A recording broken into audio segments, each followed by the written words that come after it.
ఏకువలో నా గోదారి ఎరుపెక్కింది, ఆ ఎరుపేమో గోరింట పంటయ్యింది. ఏకువలో నా గోదారి ఎరుపెక్కింది, ఆ ఎరుపేమో గోరింట పంటయ్యింది. పండిన చేతికెన్నో సిగ్గులొచ్చి ఆహా సిగ్గంత చీరగట్టింది.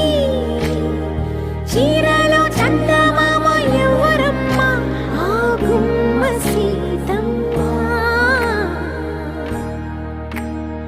సీతమ్మ వాకిట్లో సిరిమల్లె చెట్టు, సిరిమల్లె చెట్టేమో విరగబూసింది. కొమ్మ కదలకుండా